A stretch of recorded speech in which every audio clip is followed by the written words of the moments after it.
हाथ कानों तक उठाकर छोड़ देने हैं। हाथ बांधने नहीं हैं बल्कि खुले छोड़ देने हैं। फिर इमाम दूसरी तकबीर कहेगा तो आपने फिर से हाथ कानों तक उठाकर छोड़ देने हैं।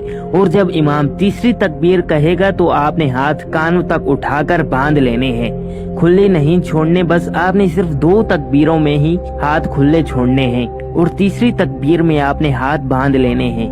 उसके बाद इमाम सूरह फातिहा पढ़ेगा। सूरह फातिहा पढ़ने के बाद इमाम किसी और सूरत की किरात करेंगे और फिर रुकू और सजदा करके पहली रकत मुकम्मल हो जाएगी। पहली रकत मुकम्मल होने के बाद दूसरी रकत के लिए उठते ही इमाम किरात करेगा, यानी सूरह फातिहा के बाद कोई और सूरत पढ़ेगा। उसके बाद रुकू में जाने से पहले इमाम साहब 3 जायद तकबीरें कहेंगे।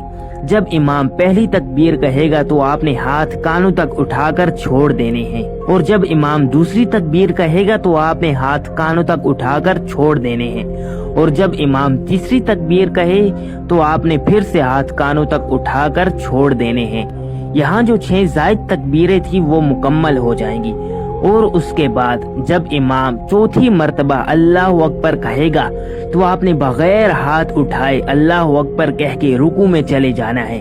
उसके बाद बाकी सारी नमाज बाकी दूसरी नमाजों की तरह ही पढ़नी है। तशहद के बाद इमाम साहब के साथ सलाम फेर कर आपने नमाज मुकम्मल कर लेनी है। ये नमाज सिर्फ 6 जायद तकबीरों के अलावा बिल्कुल दूसरी नमाजों की तरह ही अदा करनी है। जैसे कि 3 तकबीरें पहली रकत में सना के बाद और फिर 3 तकबीरें दूसरी रकत में रुकू में जाने से पहले। नमाज के बाद